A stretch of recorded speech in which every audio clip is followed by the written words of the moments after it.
A little black boy jumps into a burning mansion, not for money, not for fame, but to save a billionaire's daughter.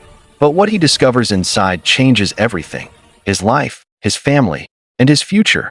Let's continue this story. It was a humid summer evening in Southbridge City, a place where the rich lived on the hills and the poor lived below them, in rows of rusted tin roofs and narrow alleys that smelled of dust and rain. Among those alleys ran a barefoot boy named Eli, about 10 years old, his dark skin glistening with sweat as he carried an old bucket of water for his mother. His house wasn't much, just 2 rooms made of patched wood and a torn curtain for a door, but it was home. Eli's mother worked 2 jobs, cleaning houses by day and washing dishes by night. His father had disappeared when Eli was just a baby, leaving behind only a photograph of a smiling man in a soldier's uniform. Every night before bed, Eli would whisper to that picture, "Someday, I'll be brave like you, Dad." That night, though, something strange filled the air. A faint smell of burning wood carried by the wind. It was distant, but strong enough to make Eli pause. He looked up from the bucket and saw a thick column of black smoke rising from the hill, the rich side of the city. And at the very top of that hill stood the Morrison Mansion, the home of one of the richest men in the country. Charles Morrison, the billionaire businessman everyone in the city admired and envied. Eli's mother shouted from inside, "Eli, come in, baby. That smoke don't look right." But Eli didn't listen. Something in his chest told him this wasn't just any fire. He dropped the bucket and ran. By the time he reached the wide marble gates of the Morrison estate, chaos had already begun. Flames tore through the upper floors like wild beasts. The crowd screamed as firefighters tried to control the inferno. Eli's heart pounded, and then he heard it. A scream. A child's scream. Everyone froze for a second, looking at each other in disbelief. Then someone shouted, "There's still someone inside." The girl, the billionaire's daughter. Eli's eyes widened. He saw Mrs. Morrison crying hysterically, held back by security guards as she screamed for her daughter, Lily, a 7-year-old girl known for her golden hair and bright blue eyes. But the firefighters were struggling. The roof had started to collapse, and no one was allowed to enter. Everyone just stood there, helpless, except Eli. He looked up at the mansion, at the windows glowing orange with fire, and then down at his trembling hands. He remembered the photograph of his father. "Be brave, son." And without thinking, Eli ran past the guards. Someone yelled, "Stop that kid." But it was too late. Eli had already slipped through the broken gate, darted up the stone steps, and disappeared into the burning house. The heat hit him like a wall. Smoke filled his lungs, and he coughed violently. But he kept moving, through the grand hallway, past the fallen chandelier, and into the endless maze of flames and crackling wood. "Lily," he shouted, his voice breaking. "Where are you?" No answer. Only fire. He pushed open door after door, his small body shaking. The ceiling above him groaned, and pieces of burning plaster fell around him. Then, through the thick smoke, he heard it, a faint cry from upstairs. He ran toward the staircase, but the middle section had already collapsed. His eyes darted around, and then he saw a service ladder leaning against the wall. He grabbed it, climbed, and reached the second floor, every step echoing in his pounding heartbeat. "Lily," he screamed again. This time, a weak voice answered, "Help, please." He followed the sound to a pink bedroom with stuffed animals scattered across the floor. In the corner, behind a fallen dresser, a small girl was trapped. Tears streaked across her ash-covered face. "It's okay," Eli said softly, his voice trembling but kind. "I'm here." He tried to move the dresser, but it was too heavy. Flames were creeping closer, licking the edges of the rug. He took a deep breath, put all his strength into his tiny arms, and pushed until the dresser finally shifted just enough. Lily crawled out, coughing and crying. "Can you walk?" Eli asked. She nodded weakly. "Good. Hold my hand." The 2 children stumbled through the smoke together, their fingers locked. The fire roared behind them, furious at their defiance. Eli led her to the staircase, but just as they were about to descend, a beam fell from above, blocking the way. They were trapped. Eli looked around desperately. The windows were too high. The heat was unbearable. Lily sobbed, "We're going to die." Eli shook his head. "No, we're not." He spotted the balcony. Without hesitation, he picked up a chair, smashed the glass door open, and stepped out into the cool night air. The drop below was at least 10 feet, too high for comfort, but their only way out. "Lily," he said firmly, "I'll jump first. Then you jump, and I'll catch you." She stared at him, terrified. "You'll catch me?" Eli nodded. "I promise." And before she could respond, he jumped. He hit the ground hard, rolling to soften the fall. Pain shot through his leg, but he forced himself up. He looked up at Lily. "Now, jump." She hesitated, trembling, then closed her eyes and leaped. Eli caught her, both crashing onto the grass, but alive. People screamed in shock. The crowd ran toward them. Firefighters rushed in, covering the children with blankets. Cameras flashed. Reporters yelled questions. But all Eli could hear was the faint sobbing of Lily in his arms. "It's okay," he whispered. "You're safe now." That moment was caught on every news channel in the city. A poor black boy saving a billionaire's daughter. It was a headline that shook the nation. But what no one knew was that behind that moment, behind that fire, lay a truth that would change both of their lives forever. The aftermath of the fire was chaos, but also awe. Reporters pushed through the throngs of security guards, their cameras capturing Eli's soot-covered face, his clothes torn, and his small body trembling from the shock and heat. But his eyes shone with something that no headline could ever fully capture: pure courage. Lily's mother, Mrs. Morrison, finally reached them. She flung herself toward her daughter, tears streaming down her perfectly made-up face, her arms shaking as she held her close. "Oh, my baby. My sweet Lily. Thank God," she sobbed, but then she turned to Eli. Her gaze softened, then stiffened, as though she had just realized the weight of what this little boy had done. You saved her life," she whispered. Do you understand what that means?" Eli shook his head, coughing, still trying to process everything. He hadn't thought about fame or money or recognition. All he had thought about was saving the small girl who had been trapped in the fire. News vans honked their horns in the streets, and soon, the entire city knew about the little boy who had risked everything to save a billionaire's daughter. "Young hero rescues rich girl from fire," the headlines read. Social media exploded. Videos of Eli carrying Lily down the steps went viral. Everyone was asking, "Who is this child?" But while the world celebrated Eli, he barely noticed. He only noticed Lily, still shivering in his arms, soot streaking her golden hair. He hugged her tightly, murmuring, "It's okay, Lily. You're safe now." When the firefighters finally got the fire under control, they were shocked at how much damage had been done. The upper floors were completely destroyed. Charles Morrison, the billionaire father, had just returned from a business trip and arrived at the scene to find his mansion half in ruins and his daughter alive, thanks to a boy he had never seen before. He stormed toward Eli, his expensive shoes crunching on the wet grass. "Who are you, boy?" he demanded, though his voice quivered slightly under the weight of relief. "What were you thinking, running into that fire?" Eli looked at him, his eyes wide but unwavering. I just wanted to save her," he said simply. "She was trapped, and no one else could get to her." Charles Morrison's jaw tightened. He had built an empire with his own hands, but he had never faced courage like this. Not in his boardrooms, not in his security meetings, not in any of his companies. Here was a boy with nothing, risking everything for another life, and it made him feel small. Lily looked up at Eli, her tiny fingers brushing his soot-streaked face. "Thank you," she whispered, her voice quivering but sincere. I thought I was going to die." Eli smiled faintly, embarrassed by the attention. He was used to hard work, not praise. And yet, holding Lily in his arms, he felt a warmth he had never felt before. For a moment, all the hardships of his life, the hunger, the fear, the loneliness, faded. The media didn't give Eli a moment to breathe. Reporters were shouting questions, flashing cameras, and capturing every detail. Some asked about his life, his family, his dreams. Others tried to get his opinion on the fire and the billionaire family. But Eli only thought about Lily and getting her to safety.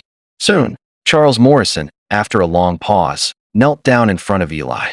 He studied the boy carefully, the dirt on his face, the bruises on his arms, the small frame that had carried a child twice his size out of a burning building. "Boy," he said slowly, his voice softer now, almost reverent. "You have no idea what you've done today. You saved my daughter's life. That is priceless." Eli swallowed hard. I didn't do it for that. I just couldn't leave her." Charles Morrison nodded, understanding more in that moment than he had in decades of business deals. And yet, because of your courage, you're going to change your life. You're going to be known. People will remember you. And I want to help you. Eli looked up, stunned. Help me? How? You have bravery most people never see. Most people never understand what it means to risk everything for another human being. I want to give you a chance, an education, support, anything you need to succeed. You saved my daughter's life. Now let me help save yours. Eli's mind raced. He had never even imagined going to a proper school. Books, desks, uniforms, these were things of stories, not of reality. But now, here was a man offering him everything he had ever dreamed of in a single sentence. Mrs. Morrison approached, her face now calmer, but still emotional. She reached for Eli's small hand. We want to make sure you're safe, Eli, that you have food, shelter, and education. You're like a hero, and heroes should never be left alone. Eli looked down at his worn shoes and tattered shirt, then back at Lily. She was smiling faintly now, finally feeling safe. In that moment, he realized that what he had done had changed more than just one life. It had changed the lives of an entire family, a family he had never known, but now felt inexplicably connected to. Later that evening, as the mansion burned and smoke cleared, Eli sat quietly in a car provided by the Morrisons, heading away from the chaos. He could still smell the charred wood, hear the faint cries of people mourning their losses. But he also felt something else, a glimmer of hope, a spark that told him life could be more than just struggle and survival. He didn't know what the future held. He didn't know if he would fit into the world of billionaires and mansions. But he knew one thing. He had faced fear and walked out alive. And that courage would carry him further than he had ever dreamed. Meanwhile, news channels continued to play the footage of the daring rescue. People from all over the world were inspired. Children were talking about Eli. Adults were talking about Eli. He had become a symbol of bravery, a living example that courage doesn't need wealth, and that heroes can come from anywhere. And yet, as the world celebrated him, Eli couldn't shake a strange feeling. Something about the fire, the mansion, and the Morrisons didn't feel completely random. There was a hidden truth behind the flames, something that no one had noticed yet, something that would shock Eli and change everything he thought he knew about that night. The next morning, the city was buzzing with the aftermath of the fire. News channels were still replaying the dramatic footage of Eli carrying Lily down the steps, and hashtags praising the little hero were trending on every social media platform. But Eli wasn't watching the screens. He was sitting quietly in a guest room of the partially rebuilt mansion, staring at a plate of food in front of him. It was the first proper meal he had eaten in days, and yet he couldn't swallow. His mind kept returning to the fire, the way the flames had moved, the strange pattern of destruction, and, most of all, the look in Mrs. Morrison's eyes when she had seen him carry her daughter to safety. He didn't know why, but something about that glance had unsettled him. It was almost as if she had recognized something, something that shouldn't have been connected to him. He shook his head, trying to dismiss the thought. He had saved a life. That was all that mattered. Lily, however, was already acting as if nothing had happened. She bounced into the room, her golden hair messy but her smile bright. Eli, are you going to show me your tricks? Can you climb trees as fast as you climbed that burning mansion? She asked, her blue eyes sparkling with curiosity. Eli couldn't help but smile faintly. Her innocence, her laughter, it was a stark contrast to the fear and smoke of the previous night. I don't know about climbing trees, he said, but I can show you some moves I learned running through the alleys. Lily's excitement was contagious. For the first time since the fire, Eli laughed, a soft, freeing laugh that felt like it had been buried inside him for years. But even as they played, he noticed shadows moving in the background. The security guards, the staff, and the occasional glance from Mrs. Morrison, as if she were watching him closely, almost studying him. By afternoon, Charles Morrison arrived at the mansion, fresh from meetings about the fire damage and insurance claims. Despite his perfectly tailored suit and composed demeanor, there was a tension in his shoulders that betrayed how shaken he had been. He approached Eli slowly, folding his hands behind his back. You've been through a lot, kid, he said. I've been thinking about what I can do for you, not just now, but long term. You've got bravery most people never even dream of, but courage without guidance can only take you so far. Eli nodded, unsure what to say. He had never been in a room with such wealth, such authority. Everything here seemed surreal, almost like a dream he could wake up from at any moment. Charles continued, "We can provide you with school, tutors, opportunities you didn't have before. You could become anything you want, a doctor, a firefighter, even a business owner. But I need to know one thing first." Eli looked up, curious. "What's that?" Charles took a deep breath. "I need to know why you ran into that fire without thinking about yourself. Most children, even adults, would have frozen. Why didn't you?" Eli's chest tightened. He thought about his father's photograph, about his mother working tirelessly just to make ends meet. He thought about the fear in Lily's eyes and the fire closing in around her. I just couldn't leave her," he admitted softly. "I don't know why. I just couldn't." Charles studied him for a long moment, then nodded slowly. "That's rare," he said. "And it tells me something important. You understand responsibility, even when the world seems against you." As the days passed, Eli's life began to change. Tutors came to the mansion, teaching him subjects he had only heard of in stories. He met doctors who examined his bruises and smoke inhalation, ensuring he was healthy. Lily became his constant companion, following him everywhere like a shadow. Despite her innocence and wealth, she treated him as an equal, not a savior, not a hero, but a friend. Yet, the strange feeling that had been nagging at Eli did not fade. One evening, while wandering the hallways alone, he discovered a locked door at the end of a corridor, a door that had been unnoticed in the chaos of the fire. The keyhole was charred, almost melted, but the lock still held. He felt an inexplicable pull toward it. He tried to shake off the feeling, but curiosity got the better of him. He ran to find one of the staff members, an older man who had worked for the Morrisons for decades. "Sir," Eli asked quietly, "what's behind that door at the end of the hallway?" The man froze, his face pale. That door was meant to remain closed. No one is allowed in there. Not even the family," he said, his voice trembling. Eli's heart pounded. "Why?" The man hesitated. "It's complicated. There are things in there, things that the Morrisons have kept hidden for years. Things that could change everything if they were discovered." That night, Eli lay in the guest room, staring at the ceiling. The thought of the locked room consumed him. Why had the fire started there? Why had the flames moved in such a strange pattern? And why did Mrs. Morrison seem to recognize him in a way that didn't make sense? He realized that saving Lily had been just the beginning. There was a hidden story, something buried beneath the opulence and wealth of the mansion. And Eli had a feeling, deep in his bones, that he was connected to it in ways he could not yet understand. The next morning, he decided he had to know the truth. He couldn't shake the feeling that this was bigger than a fire, bigger than the mansion, bigger than saving a life. And whatever lay behind that locked door would change everything. Little did he know, the discovery waiting for him would not only shock him, but would also reveal a secret tying his past to the Morrison family in ways he could never imagine.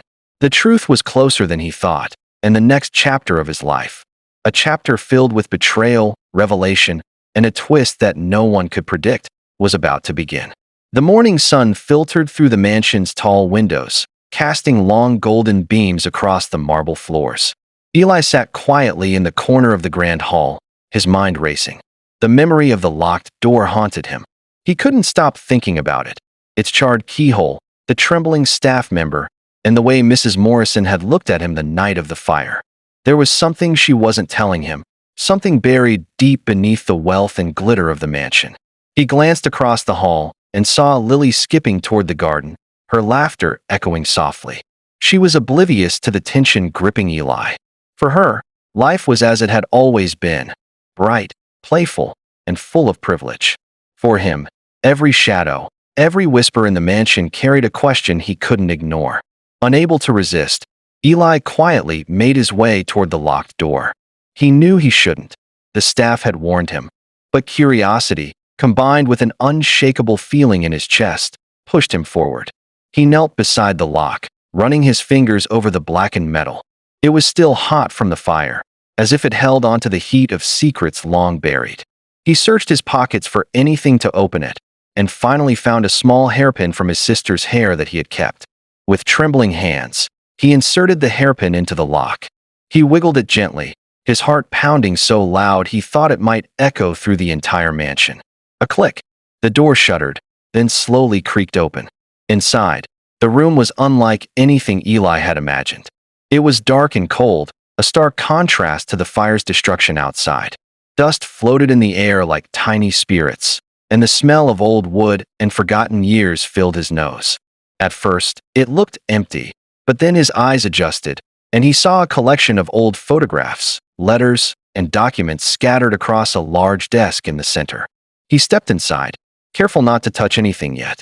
As he scanned the room, his eyes fell upon a photograph that made him freeze. It was a picture of a man, tall, strong, with a kind face and a familiar smile. Eli's breath caught in his throat. He had seen that face before, in his father's photograph. Could it be? No, it couldn't. But the resemblance was undeniable. And as he looked closer, he noticed another figure in the photo, a younger Charles Morrison, standing beside the man, smiling as though sharing a secret only they knew. Eli's mind raced. Why did this man's face look so familiar? Why was his father's photograph nearly identical to someone in this mansion's secret room? A cold chill ran down his spine as he realized that the truth of the fire, the mansion, and even his own family might all be connected in ways he could never have imagined. Suddenly, he heard footsteps behind him. He spun around, heart hammering, and saw Mrs. Morrison standing in the doorway. Her eyes were wide, filled with a mix of fear and recognition. "Eli, you weren't supposed to see this," she said softly, almost pleading. I had to know," Eli said, his voice shaking. Why? Why is my father's picture? Why does it look like this man in your room?" Mrs. Morrison sighed, stepping closer. She motioned for him to sit. "It's time you knew the truth," she said. "Your father, he wasn't just an ordinary man. He worked closely with Charles Morrison years ago. They were partners, in business, yes, but also in something much bigger. Something dangerous." Eli's eyes widened. "Dangerous? What do you mean?" "There were enemies," she continued, her voice barely above a whisper. "Powerful people who wanted what your father and Charles had. And when your father disappeared, it wasn't by choice. He was forced to leave to protect you. That fire, it wasn't an accident either. It was part of a long series of threats aimed at the family, and somehow, you were caught in it." Eli felt the room spin. His hands trembled as he tried to absorb the weight of her words. The fire, the mansion, Lily, none of it was random. It was all connected. And somehow, in ways he didn't yet understand, his own life was entwined with the Morrisons' fortunes, secrets, and dangers. "But why me?" he whispered. "I'm just a kid from the alleys. Why did this happen to me?" Mrs. Morrison's eyes softened. "Because you were the one with the courage to act when no one else could. Your father's bravery runs in your blood. You were meant to protect, to face danger head on. That's why you survived the fire. That's why you saved Lily." Eli looked down, trying to comprehend it all. His father, a man he had never known, his family's hidden past, the dangerous forces he was now entangled with. It was almost too much to process. And yet, a strange sense of purpose began to grow inside him. He understood, for the first time, that courage was more than a single act. It was a legacy, something that lived inside him, passed down from a father he had never met. Mrs. Morrison handed him a sealed envelope. "Inside this," she said, "are documents your father left behind. They explain everything, the business deals, the threats, and most importantly, the reason he disappeared. You need to read this carefully. It's the key to understanding who you really are." Eli took the envelope with shaking hands. The weight of it felt heavier than any bucket of water he had ever carried. He understood that his life had changed forever, that he was no longer just a boy from the alleys. He was part of a story much larger than himself, a story filled with danger, secrets, and courage. He looked back at Mrs. Morrison, then at the photograph of his father and Charles Morrison. He realized that the truth behind the fire, the reason it happened, the reason he had been in the right place at the right time, was just the beginning. The real journey was only starting. And as Eli stepped out of the secret room, clutching the envelope tightly, he felt something inside him ignite. A fire stronger than any he had ever faced before. This was no longer just about survival or heroism. It was about uncovering the truth, protecting those he loved, and finally discovering the legacy his father had left for him. He didn't know how dangerous the road ahead would be, but one thing was certain: Eli was ready. The sun had begun to set, casting long orange shadows over the mansion grounds, When Eli finally opened the envelope Mrs. Morrison had given him, his hands trembled as he carefully unfolded the papers inside. What he saw made his heart skip a beat. Detailed documents, letters, and photographs, all revealing secrets he had never imagined.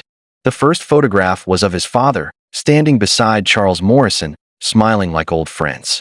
But this time, Eli noticed something he hadn't before. In the background, there were men in dark suits, watching them closely, their faces serious and almost threatening. A note scribbled on the back read, "Enemies are closer than you think. Protect the child at all costs." Eli's eyes widened. His father had known danger, had known it would one day reach him. And now it had. The letters explained everything. Years ago, his father and Charles Morrison had discovered illegal dealings by powerful rivals, people who would stop at nothing to maintain their control. Eli's father had disappeared to protect his family, leaving instructions for his son to be safe, instructions that were tied to a secret the Morrisons had kept hidden for decades. And the fire was no accident. Someone had tried to destroy evidence and silence the family. But fate, or perhaps his own courage, had placed Eli in the perfect position to save Lily, unknowingly protecting a part of his own legacy. Eli felt a rush of emotions: fear, anger, confusion, and pride all at once. He realized that the bravery that had saved Lily had also preserved his father's secret, a secret that could change the balance of power in the city. Mrs. Morrison entered the room quietly, as if sensing his turmoil. "I see you've read it," she said softly. Eli looked up, his eyes full of questions. "Why didn't anyone tell me? Why keep me in the dark all this time?" "Because you had to be ready," she replied. "You had to prove your courage, your heart, and your integrity. Only then could you handle the truth.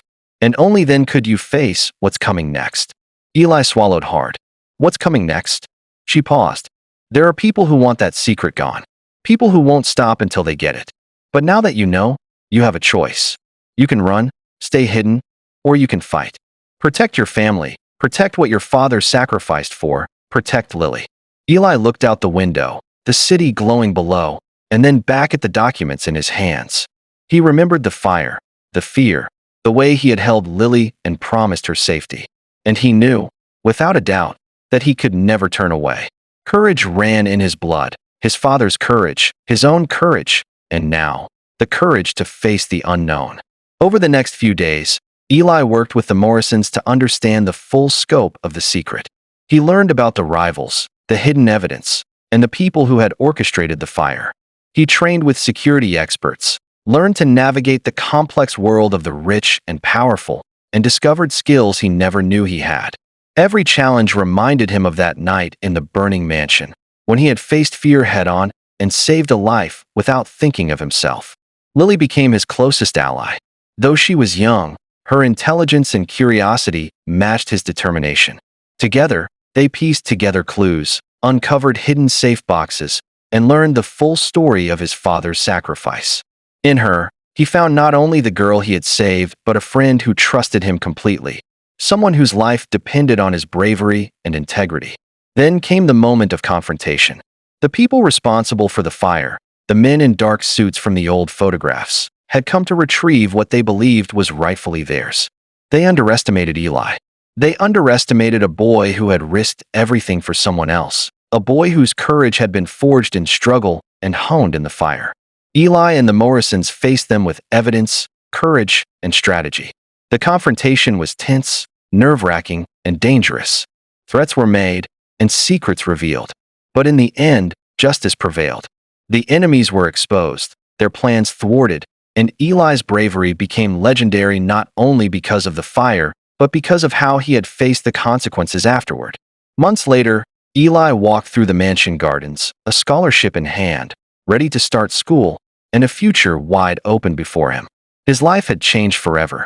He had gone from a barefoot boy in the alleys to a symbol of courage, integrity, and hope. Yet, despite all the wealth, the lessons, and the fame, he remained humble. The same boy who had run into fire to save someone else, without thinking of himself. Charles Morrison approached him, a rare smile on his face. "Eli," he said, "you've done more than anyone could have imagined. Not just saving Lily, but standing up to the people who threatened your family. You've proven that true courage isn't about strength or money. It's about heart." Eli smiled softly. "I just did what I had to do. I couldn't leave her, just like I couldn't leave my father's legacy behind." Lily ran up to them, hugging Eli tightly. "You're my hero," she whispered. And at that moment, Eli realized something profound. Heroes weren't born in mansions, and bravery didn't come from wealth. Heroes were born in moments of choice, in split-second decisions to protect others, to face fear, and to act with heart. Eli's journey had begun in a burning mansion, but it didn't end there. It had revealed the truth about his past, his family, and his own strength. And as the sun set over the city, casting golden light across the streets and alleys he once knew, Eli understood that no matter what challenges lay ahead, he would face them with courage, integrity, and the unshakable knowledge that true bravery comes from within. And so, the little boy who had run into fire to save a billionaire's daughter became more than just a hero. He became a legend, a symbol of hope, a reminder to the world that even the smallest hands can change lives, uncover truths, and ignite courage that burns brighter than any fire. If you enjoyed this story, make sure to subscribe to our channel, like this video, and share it with your friends so you can watch more amazing and heart-touching stories.